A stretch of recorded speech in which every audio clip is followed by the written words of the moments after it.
Good afternoon, friends, and welcome back to Decoding Disney. Today's topic is Walt Disney World theme park tickets, and I'm talking about third-party vendors and ticket bridging. I really highly suggest you watch my other 3 videos before you watch this one. We're going to kind of dive into the expert level of ticket and how to save money. So get yourself prepared, have the background information, watch my first 3 videos, and you'll be ready to roll. Okay? Ready to start? Here we go. Okay, first a quick overview about where not to buy your Walt Disney World tickets. I already talked briefly in the very first Ticket Basics video. You do not buy your Walt Disney World ticket through any of those buy, trade, sell websites because people are selling their tickets that they have already used. And as you know, if you watch my video, tickets are non-transferable.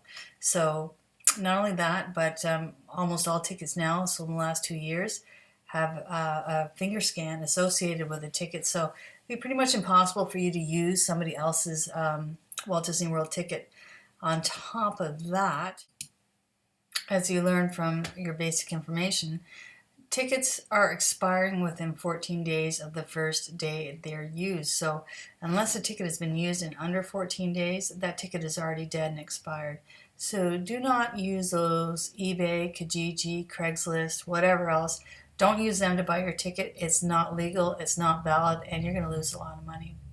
And the other place, I think it goes without saying, is sometimes you see those vans parked around in Orlando in the parking lots of some shopping malls selling tickets out of the back of their van. Don't do it. Same problems, okay? Okay, so let's talk about where you can buy your tickets very quickly. Walt Disney World itself obviously sells tickets. You can buy them online. You can phone up Walt Disney World and get those tickets, or you can buy them at the gate. An interesting fact here, and it's going to prove relevant later on, is your ticket price at the gate is the same price that you can buy on the phone or much earlier on the internet on the official Disney World website. There's no difference in price. And actually, this will play a factor later on in this video, and you'll understand why I'm telling you that. But there's no advantage to pre-purchasing your ticket through Walt Disney World. Now let's talk about places that you can buy your Walt Disney World ticket that is a third-party vendor. Third-party vendors, this is how it works. The third-party vendor goes and purchases an awful lot of tickets from Walt Disney World, and they get a discounted savings. And then they turn around, with legal permission from Disney, they turn around and they sell the ticket to people like you and me. And they pass on some of the savings that they got by buying in huge bulk. So that you get a little bit of a savings and they get a little bit of a savings. And sometimes the savings is 2, 3, 4, 5%, which is still good. And sometimes it's like 20%. And I have to tell you that if I'm buying a standalone Walt Disney World ticket, I never buy through Walt Disney World. I always buy through a third-party vendor. Let's talk about some specific third-party vendors. And some of them you're very familiar with already, even if you haven't coined the term third-party vendor.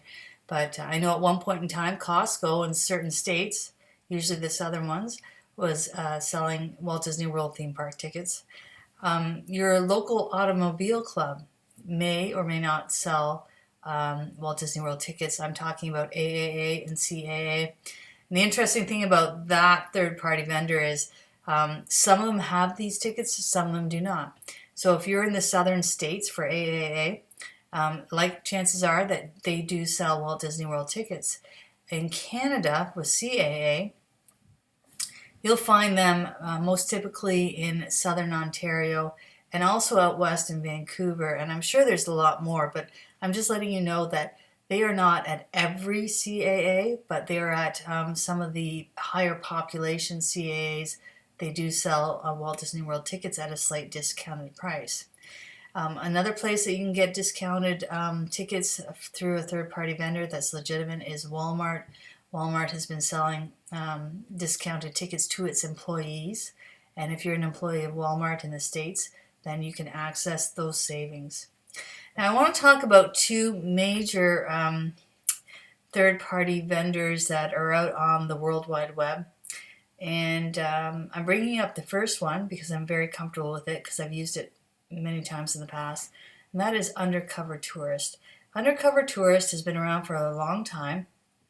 I found them through mousesavers.com, which is Mary Waring's site, which you've been watching my videos. You already know how I feel about this website. It's free. It's amazing information and every discount you can possibly think of. She lists them all. So if you're wanting to learn how to save money going to Disney, you do really have to visit this site. Anyhow, she's got a sponsorship with Undercover Tourist, and that's how I found them. And they typically will save you maybe 5% for most types of tickets, but they often have promotional or sales. And so I think right now, today's date is November 18th, 2016. I believe they're selling a ticket that's a 7-day theme park ticket, but you're only paying the 4-day theme park ticket price. So you're saving quite a bit of money, maybe about $50 a person. So that's a substantial savings. And one maybe, if you're interested, you should check out that website. There's a new kid on the block called Park Savers. And Park Savers, I believe, is associated with Expedia. And Park Savers bought up a whole bunch of tickets and are selling them at discounted prices. And their savings right now are actually a little bit more than Undercover Tourist. Now, they've only been around for 6 months. I've checked them out online. I've checked them out with some of the Disney World fan sites. And people who have bought tickets from them have been completely happy. There has been no issue yet.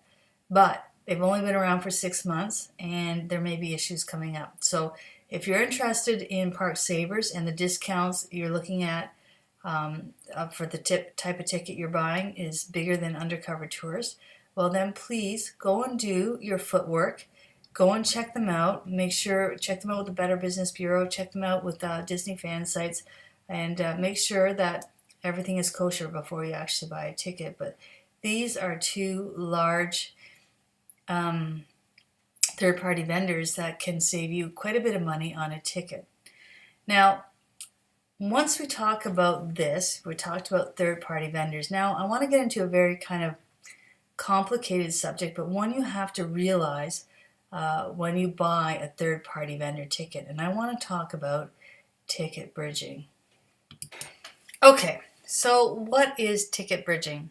Ticket bridging means that when you buy a Walt Disney World ticket and you bought it at a discounted price and you go into Walt Disney World and you change your mind about the ticket, you want to add something on to it, and if you watch my previous videos, you know you can't really take stuff off, but if you want to add stuff to it, ticket bridging is a very, very important concept. And the reason why is this.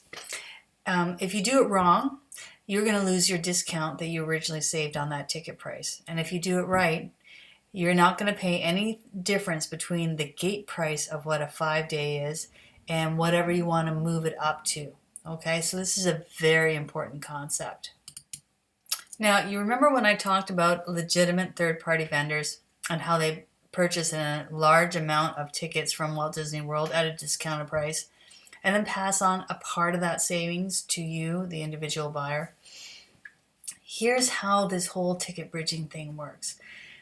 Walt Disney World, when they sell their bunch of tickets to Undercover Tourist or Park Savers, they know how much they sold those tickets to those companies, but they do not know how much money those companies sold those tickets to you. And this is where ticket bridging comes in. Because you see, when Disney looks at a ticket that you go to use in the turnstile, they can't say how much money you paid for that ticket from a third-party vendor. They know exactly how much you paid if you bought it on the internet, or you called up Walt Disney World, or you bought it at the gate. But they really have no factual information as to how much it cost if you bought it from a legitimate third-party vendor. So here's where ticket bridging goes in. Now, right now, what I'm going to advise you to do is slightly different than what you see on a lot of internet sites. The reason being, I want you to err on the side of safety. And what I'm trying to tell you is, I do not want you to lose the savings you got by using a third-party vendor for any reason. So my advice to you is if you are going to change your ticket in any way, shape, or form to add anything on, never do it until you've actually used that ticket at least for one day. And here's why. I know things have changed slightly, and a lot of cast members will say that's really not the case anymore, but there are enough problems that I've read about people trusting that advice and getting a little bit pooched on it. That's why I don't do it. So what you need to know is this. I want you to go in. If you're going to change your ticket, even if you know before you use your ticket, you're down at Walt Disney World, you want to add on park hopping, or you want to add on the water parks and more, or you want to add an extra day or 2 or 3 to your ticket. You know that from before you even actually walk through the first turnstile the first day you're there. I still want you to use your ticket at least once before you go to guest services and try to change your ticket. And here's the reason. Before you use the ticket, the information pops up on the magnetic strip to the cast member, and it says a cost. And sometimes it shows a cost that Disney sold that ticket to that third-party vendor. And then there's a bit of a schmozzle, and they're trying to figure out how much they're going to charge you to upgrade your ticket to whatever you want. We don't want that to happen. What I want you to do is to use your ticket at least once. So if you're planning to change your ticket, go into the Magic Kingdom the first day, or whatever park or water park you're going into. Use your ticket, go through the gate, enjoy your day, and on the way out, stop by guest services and then change your ticket. And guest services no longer sees that it's a Park Savers ticket or CAA ticket or whatever it is. They just see it as a 5-day ticket, if that's what you bought, a 5-day base ticket or a 5-day ticket with park hopping, and you want to add on the water park option and more. So if you use your ticket, it kind of standardizes that ticket as to what comes up in guest services. And from that point, you can it'll give you the gate price of whatever a 5-day ticket is. And then if you want to move to a 6-day, the cast member is only going to charge you the difference between a 5-day and a 6-day ticket. They're not going to take away your 25% savings or your 5% savings or whatever it is, your $50 that you originally saved on the ticket, which they may do if you haven't used your ticket first.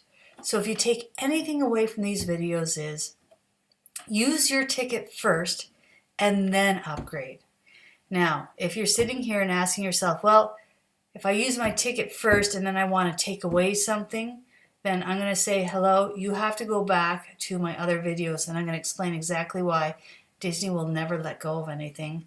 You can never reduce your ticket. You can only add to it, okay? So there are a lot of discrepancies on all different internet sites about what happens with third-party tickets and bridging, and you even have cast members that work at guest services checking in and telling you certain things.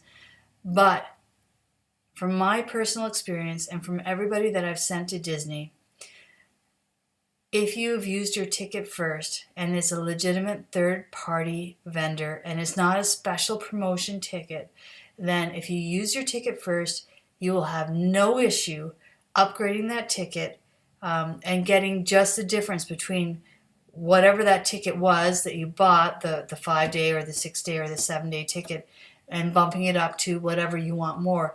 They just charge the difference in the gate price. And this is important because I do not want you to lose the savings that you already made by buying a third-party vendor ticket. And this is why I never actually buy my tickets directly through Walt Disney World, because I can get some sort of savings from a third-party vendor. And as long as I have used my ticket at least one day, I can always upgrade and change it with no penalty whatsoever. And I get all the advantages of buying it from Walt Disney World. So I'm going to save that little bit of money, and then I'm going to have no issues. And that's what I want you to do. Okay, and now I'm going to kind of blow your mind because there's another wrinkle in the whole thing of third-party vendors, and you're not going to believe what I'm going to tell you next. But what I want you to know is if you buy your Walt Disney World theme park ticket directly from Walt Disney World online on the internet, or from the gate, Or if you phone up Walt Disney World and say, I want to buy a 7-day ticket, please send it to me. You're buying that from the Walt Disney World Company. And that's the parent company of Walt Disney World. Now, here's the interesting thing. Walt Disney World sells its tickets to subsidiaries of Walt Disney World. And here are two important ones. One is the Disney Store.